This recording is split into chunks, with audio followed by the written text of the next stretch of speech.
Okay, hello everyone. Now we are finally moving on to the new topic, okay, which is lecture 6, impact of government policies towards the minorities. Okay, so this topic will also be tested for your final exam. So please make sure that you actually watch all the lecture videos, okay, before the end of this term. Now, what we have completed so far, okay, would be half of Team 1, all right, or rather 2/3 of Team 1. Okay, we are looking at approaches to governance. Okay, so we have been doing that since the beginning of time. Okay, finally, we are moving on to a new topic, and we're actually looking at these two bullet points, the second and third bullet point of impact of policies towards minorities and response of minorities towards government policies. Okay, so the learning outcome, right, is generally talking about the extent, all right, so whether it's effective or not lah. Okay, the extent in which SCA governments were able to achieve national unity over time. Right, so for this sub-theme on approaches to national unity, so now we are no longer looking at political stability, but now we are finally looking at national unity. Okay, so I'll just call it like NU for short. All right, the bigger topic, okay, where you have a lot more case studies, right, would be covered in the next lecture, which will be in JC2. Okay, so you have to survive your FE first lah, okay, and get promoted, okay, before you can finally learn this new topic. Okay, but right now we have a smaller subset, all right, just focusing on the minorities, okay, whereby we're looking at the impact of policies towards minorities and then how the minorities responded, okay, to these government policies. Okay, there are two possible question types for this subtopic. Okay, so the first one would be evaluating the effectiveness of government policies towards minorities. So essentially, right, for this topic, okay, for this lecture, right, we are going to organize government policies in these three main policies: assimilation, multiculturalism, and naturalization. Okay, so therefore, if you're talking about government policies, these are the three government policies. And then we are looking at response of the minorities towards government policies. Okay, so essentially there are also like three responses. The first one, oppose, that means it's a negative response, right? Coexist and adapt, okay, would be a positive response. Okay, with coexist being the most ideal one, okay, the most positive. All right, and actually there's a reason why I put it this order, so they are kind to be like are meant to be aligned. Like for example, if assimilation is being used, then chances are the response of minorities would be to oppose. Multiculturalism, coexist, naturalization, adapt. See, now you understand everything for this topic already. Okay, so we move on. Okay, so that's a working definition of NU. Okay, so like if your essay question, right, have the word national unity, please define it. So this is our working definition. Please memorize. Right, and now let's look at the overview. Okay, so basically this lecture will be looking at like the big concepts, the big ideas to introduce to you the idea of like the minority issue, okay, in the context of Southeast Asia. Okay, so let's start by looking at how come national unity would be so problematic, okay, in Southeast Asia. Now, the reality in Southeast Asia, right, is that we are not a monocultural or a monolingual country with society. Okay, there are no SCA country, right, in South here, right, that have actually like, you know, only one race, okay, only one religion. Okay, so we do see in Southeast Asia, all the countries, they are characterized by ethnic pluralism. All right, so therefore that's a fact. Okay, that's what they have to deal with. Okay, so there's no homogeneity one. Okay, however, okay, nationalists, all right, so the people who want to build a nation, all right, out of the colonies, the nationalists, tried to create a homogeneous nation state. So therefore, trying their best to create some kind of unity, all right, in this country, in every country, like SCA countries, and with varying extent of success. Okay, so some countries are more effective than others, okay, in building national unity. Okay, so therefore, it is definitely a work in progress. Okay, it's very, very difficult, very, very challenging for governments to build national unity. It's inherently problematic because the conditions, okay, the prevailing conditions, they were actually not favorable, okay, to building national unity. Okay, and yet we do have like the modern concept of nation state, okay, which requires clearly demarcated territorial boundaries under single administration, meaning one government, okay, and this government is exerting centralized control over the whole country. Therefore, it was essential, okay, to build national unity, okay, in addition to promoting political stability. So these two come hand in hand, so they will do both at the same time. Okay, so that's the definition and how come national unity is so difficult and yet necessary. Okay, so the next thing that you need to know, okay, will be criteria. So finally, we have a new set of criteria, also come in threes. Okay, good things always come in threes. Okay, so this criteria is something that you use to in your essays. all right, to assess effectiveness of national unity, all right? So therefore, you should be very familiar with this criteria in the weeks ahead. So the 3 criteria would be, okay, there's one that's particular to ethnic groups, okay, to minority groups. So we're looking at integration, okay? So essentially looking at whether the minority groups have been like successfully and effectively integrated, okay, into the country. How do we know whether they have integrated? It means, you know, these minority groups, okay, or various ethnic groups, right, they have like developed a sense of belonging to the country such that they prioritize the national identity over their own identity, over their own ethnic identity. Like for example, you know, in Singapore, so let's say, okay, I'm a Chinese Singaporean. Okay, do I call myself a Singaporean first, or do I identify myself as Chinese first? Okay, so if there's integration, right, you identify yourself as Singaporean first. Okay, so the nationality first, then your ethnicity. All right, then the next criteria will be equity. Equity will be like, yeah, whether there's equality. So there are 3 aspects that we want to use, okay, to gauge whether there is like kind of like equity shared amongst the various ethnic groups, okay, the various groups, not just ethnic groups, the various groups, okay, in various SEA societies, politically, economically, socially. Okay, so this is to do with like, these 3 aspects lah, okay. The third criteria, right, has to do with homogeneity. Okay, so this means that is there in terms of like political culture, all right, in terms of like political system, okay, so is it homogeneous? Okay, cultural homogeneity would basically refer to like religion and things like national symbols, you know, racial harmony day, things like, you know, national pledge, the flag, national anthem, all these things lah. So therefore these are like symbols and processes, okay, that all of us, okay, regardless of race, language, and religion, okay, would ascribe to. Okay, so therefore this would lead to shared identification with the state. Typically students will find it a bit confusing lah, okay, to distinguish between equity and homogeneity. Okay, so just bear this in mind. Okay, right now we don't have enough examples for you to actually see this in real life. Okay, but once we are done, once we are down to the case study level, right, then hopefully you'll be able to see clearly. Okay, and then, oh yeah, that's what I've said just now. Okay, so the main components of this chapter, right, would be with regards to the ethnic minorities, the case study, right, the various case studies that we have. We'll first look at like what's the context. Okay, so what's the setting? Okay, usually it's negative, especially when we talk about colonial legacies, because I always say that the colonial legacies, right, they are like the root of all evil. Okay, so they created a lot of problems. Okay, that independent SEA governments had to manage, some more effectively than others. Right, and then after that we are looking at, you know, the various minority problems or the minority issues. So it's going to be divided according to the causes. So what caused it? Okay, the manifestation of conflict. So what is this conflict that we have, that we witness? Okay, that showed that like the minorities did not feel integrated, okay, because they want a separatist movement, for example. And finally, whether this conflict has been effectively resolved. All right. Now, government attitudes, policies, and responses, okay, play a very important role in all 3 components, because the government, they're usually the ones starting it lah. Okay, then after that, the minorities would be like on the receiving end, and then they will respond to it. Okay, and then we also have this component on the Chinese. Okay, so therefore we also have the Chinese minority, okay, in most of Southeast Asia except Singapore.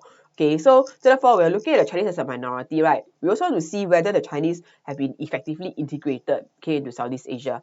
All right, so therefore we have like 2 case studies, Thailand and Indonesia. Okay, then basically this will be the factors that we'll be looking at. So therefore, what happened to the Chinese in these 2 countries?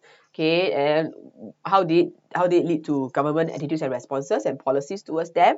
And finally, how the Chinese responded? Okay, and finally, okay, whether the Chinese became integrated okay, into the country.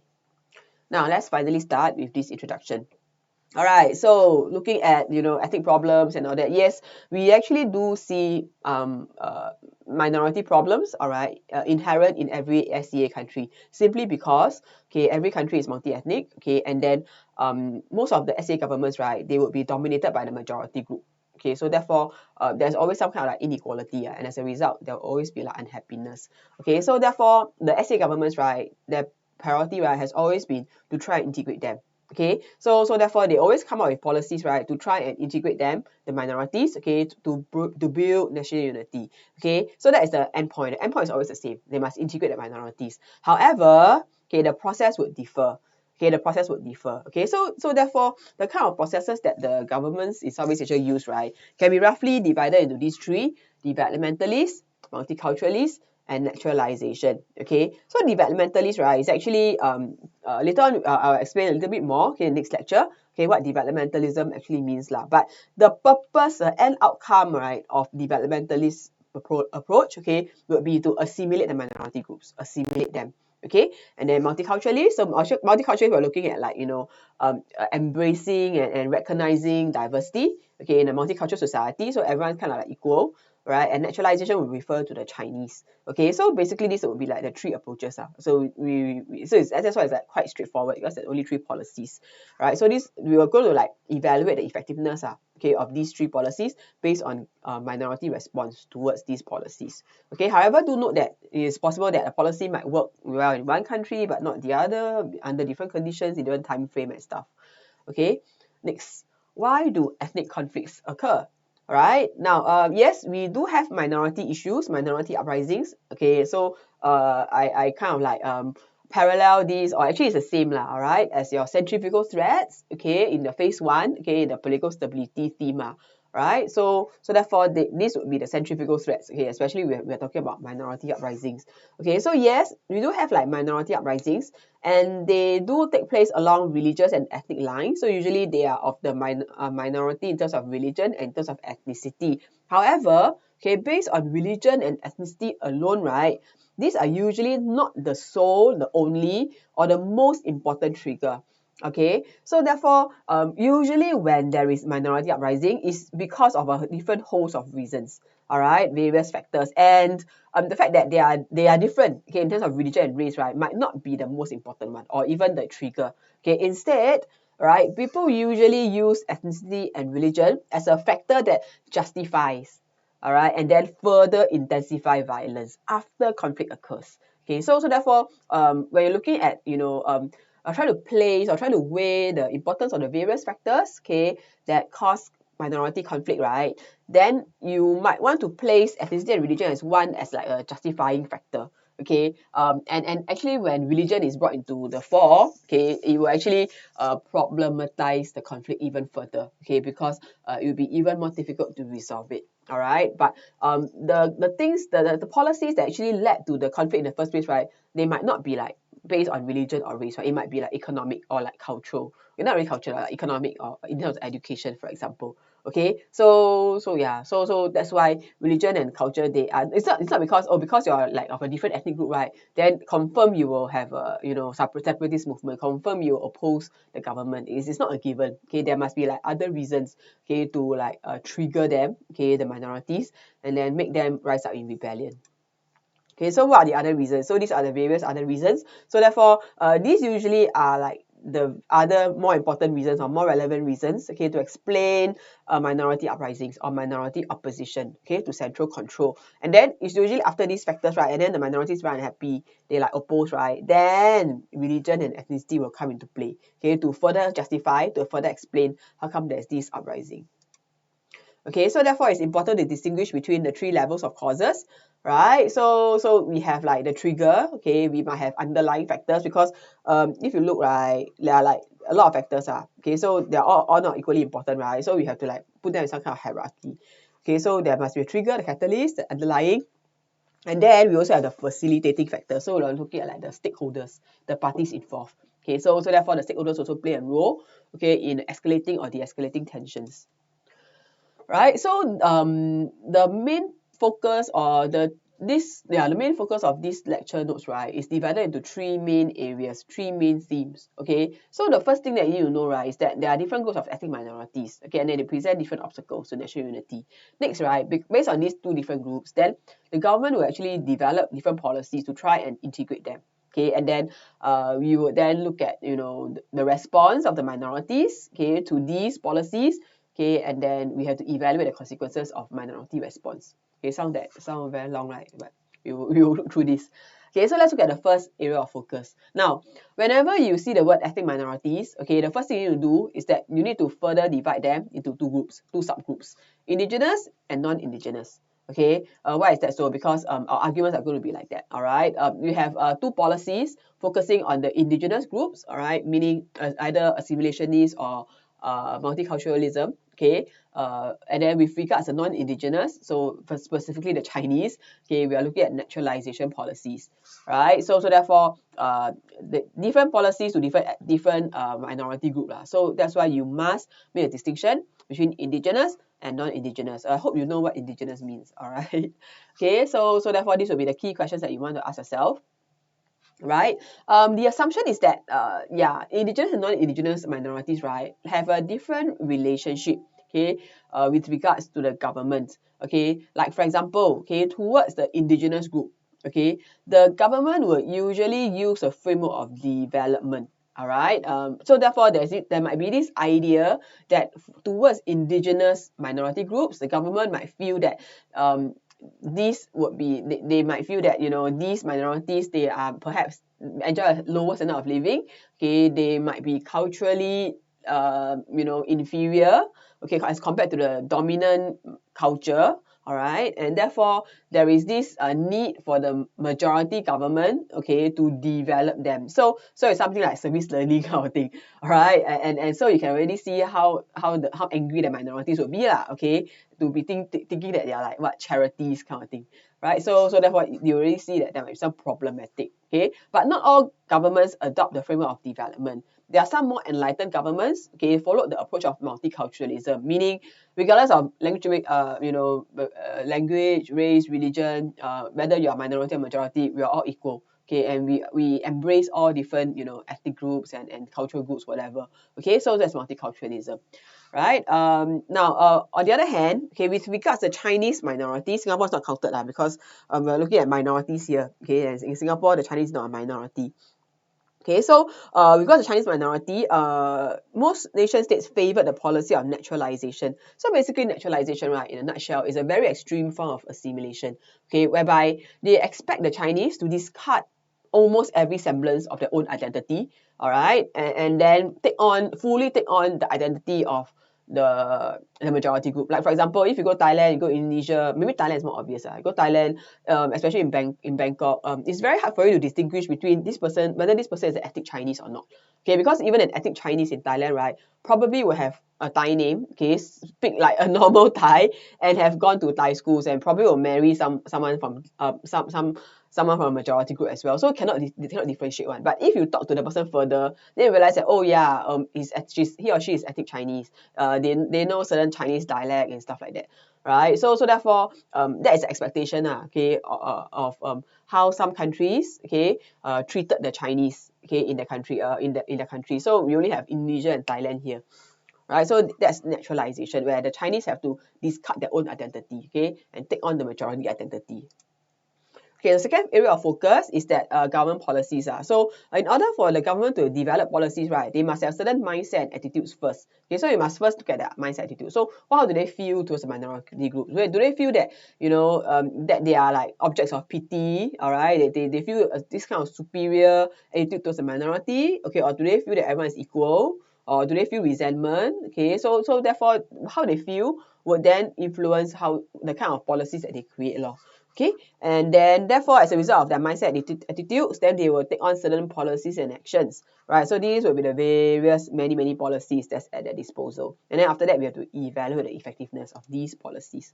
Now, the third area of focus is the response of the minorities. Okay, and then we also, after they respond not enough, okay, we still have to evaluate the consequences of their response. All right, so essentially, it's like the story goes like this.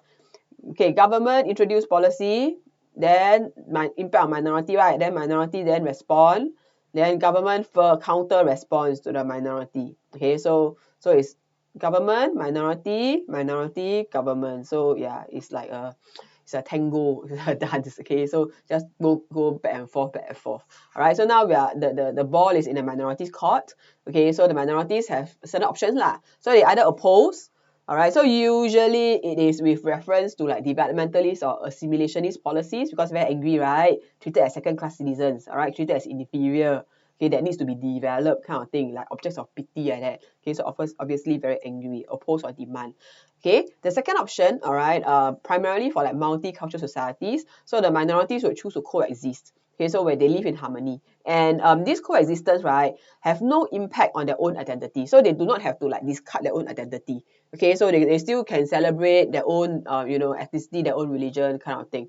Yeah, right? And therefore that's multiculturalism. The last one is actually Chinese, the Chinese, so when they have to adapt, okay, to forceful assimilative policies, actually naturalization, right? So because these Chinese, they are not indigenous, right, to the country, so basically they kind of have no right to be here. They chose to be in these countries, okay, because they don't go back to China, right? So therefore they have no choice but to accept whatever policy that has been given to them by the government, and then they just have to adapt. So we're looking at the politics of survival for them, for the Chinese. Okay, so this would be the three main responses of the minorities, and then we have to like evaluate the effectiveness of their response. So then we have to answer like a tutorial question whereby we're looking at which response is most effective and stuff like that.